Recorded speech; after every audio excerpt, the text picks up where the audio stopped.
everybody, welcome back to a new podcast here on our YouTube channel. In this video we are going to dive deeper into our understanding of what the European Parliament actually does and in what way can we actually do this better than speaking to someone that actually went to the European Parliament and represented a big organization such as Save the Children Romania.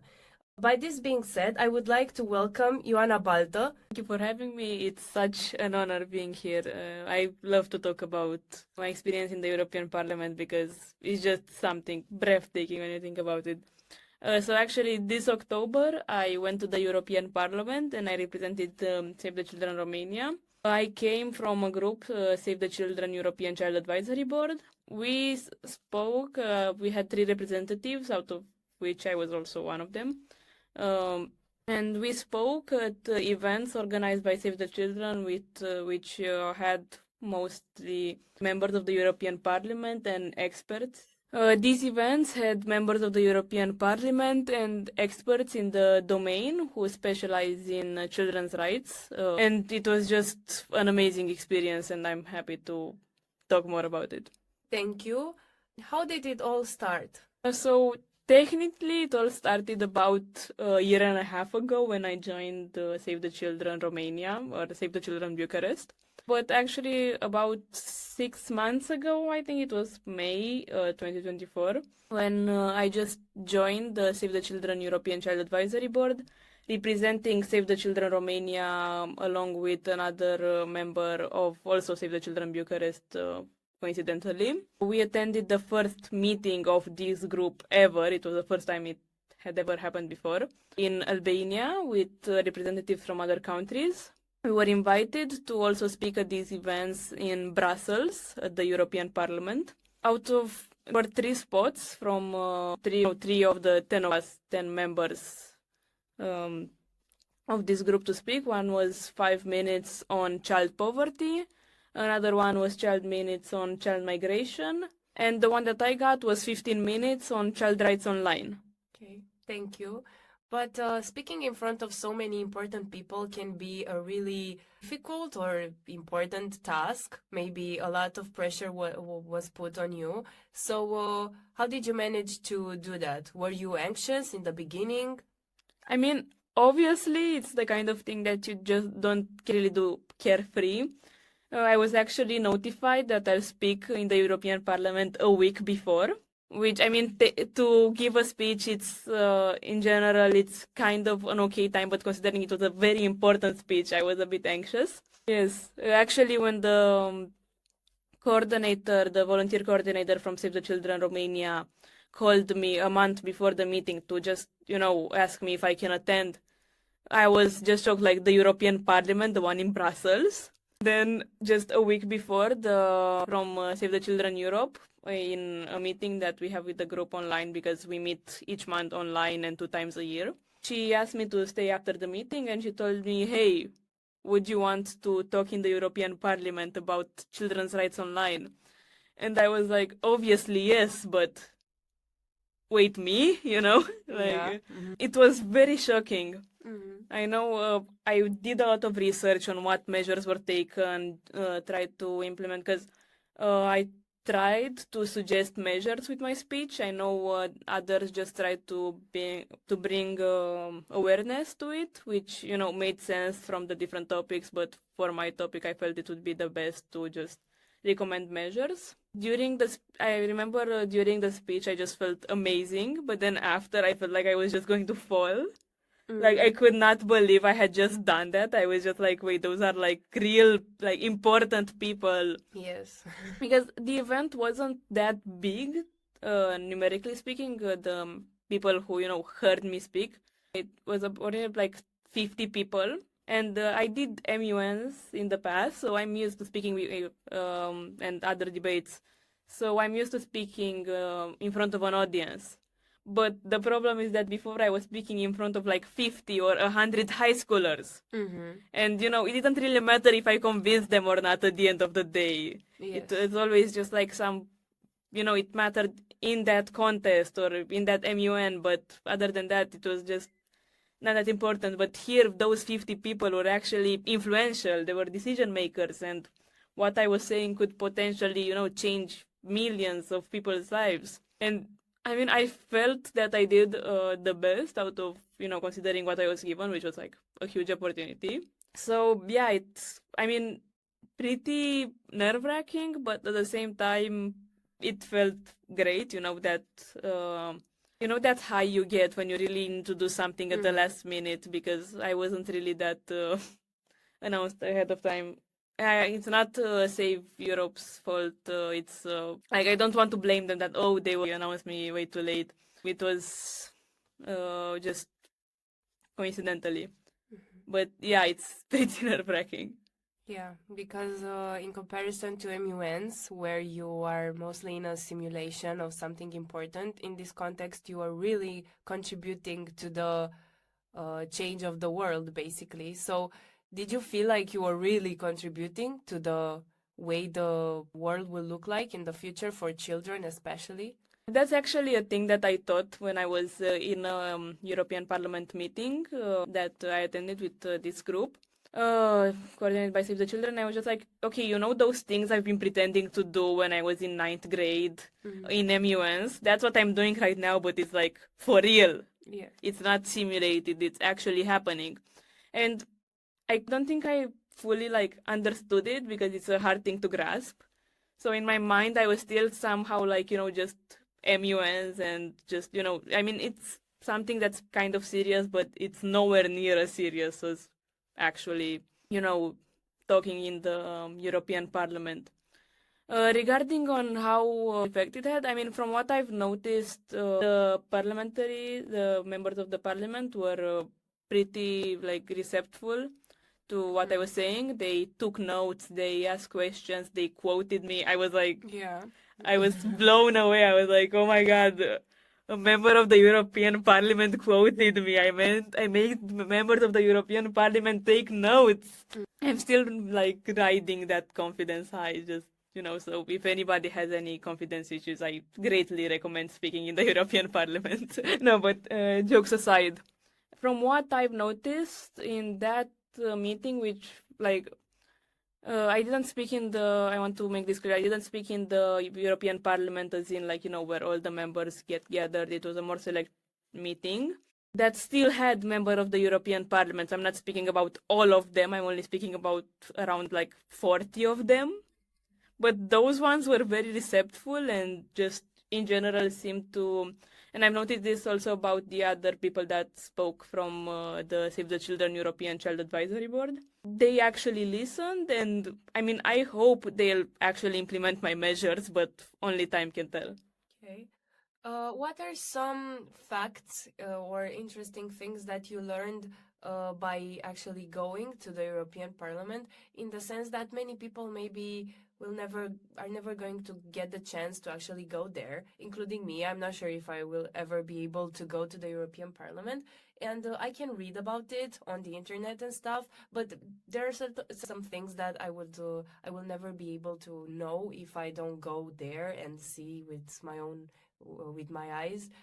And yeah, my question is, what are some things that you would like to mention for people that maybe won't be able to go there, and things that maybe are not really talked about online and stuff like that? So this is something that I've noticed, because I also, I mentioned it, I did MUNs in the past, and there I felt there was a huge pressure to always make perfect speeches. If you make one grammatical mistake, it's all over.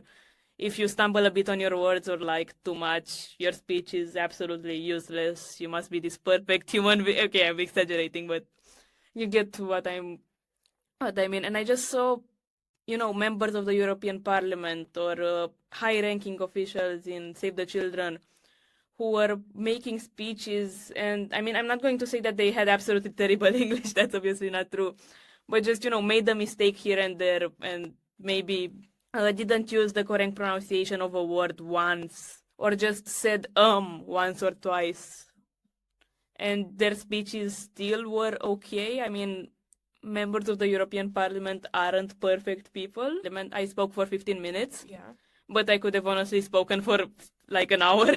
So you have a lot to say in a pretty short amount of time, even though 15 minutes for a speech, usually it's a lot, but because, it's a huge topic, so you have a lot to say. So you can't really afford, I mean, not that you can't afford, but you just don't feel the instinct to do that because you feel a bit rushed, I guess. So that's something that I haven't really noticed. One thing that I've also noticed is that most members of the European Parliament usually tend to kind of improvise their speeches. Yeah. As in, I mean, not like from scratch, but just have a few ideas of what they want to say, maybe a phrase or two that they think embodies the idea of the speech really well. But in general, they don't have like fully written speeches like I have seen some delegates do when I got to MUN. The only time I've seen some written speeches from members of the European Parliament, but that was usually for something like, the opening of the meeting or, some really important but like set thing. Thank you for your answer. So my next question will be, can you illuminate us a little bit more on how a conference in the European Parliament is structured? Some things that you learned more on the more organizatoric part.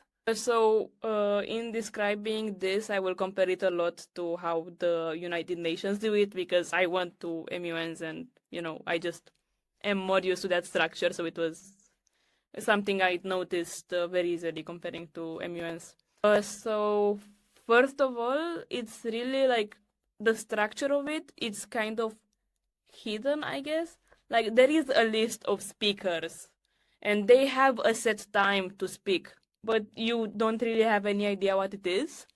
Only the kind of like the head chair, I guess, who kind of, conducts the meeting, who gives the word to anybody who wants to speak. And if you just want to give a speech, you need to message that, you need to message them. And I think they will give you a time slot. I have no idea how it works exactly, since I was usually just like called upon because of my speech. And since we were minors, we are.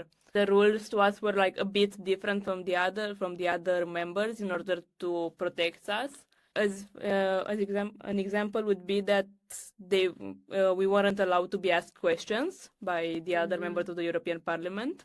So yeah, I guess it's structured similarly to the way the United Nations does it, which is, you have a general speakers list and each speaker that is placed them has a time slot of like, I don't know, about 3 minutes or something to share their speech. However, it's not something that if you are not a speaker, that you only know about your time slot and your speech, unless you are the chair. Okay. At least as far as I know, in those meetings, which was like, were not really like the official, like the real deal with all the members of the European Parliament. It was only like a more select. Okay. Did this experience change you in any way or improve something about you? I mean, ever since I've gotten back from Brussels, I know like the next day I went to school, it was a Friday, and I was just like really shocked because I just couldn't believe what I had done. I think for like a week or two, I was like, wait, did I just really do that? Was that just like a very vivid dream that I had, or did I just really do that, Because some incredible in a way. I could not believe that I had spoken in the European Parliament and that I had actually done a really good job, if I say so myself.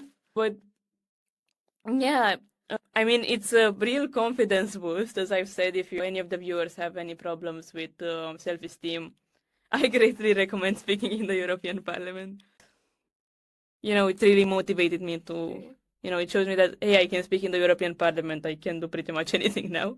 About the MAPs that you saw during this conference, what are they like? Maybe in comparison to our Romanian MAPs. Do they have many skills? Are they maybe nice people, since you even interacted to some of them? How are they like in real life when you get to meet them?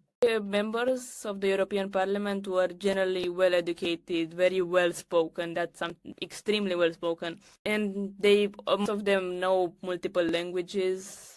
It's kind of a non-official requirement from what I've noticed. I have no idea if it's official or not, but yeah.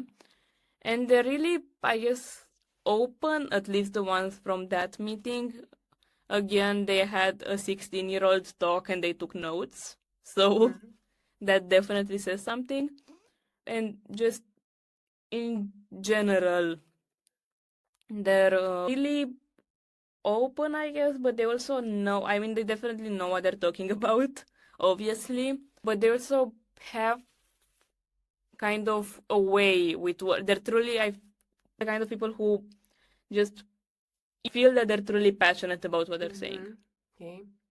Thank you so much. Do you think that it is important for young people to get involved in this sort of projects and initiatives similar to what you did and stuff?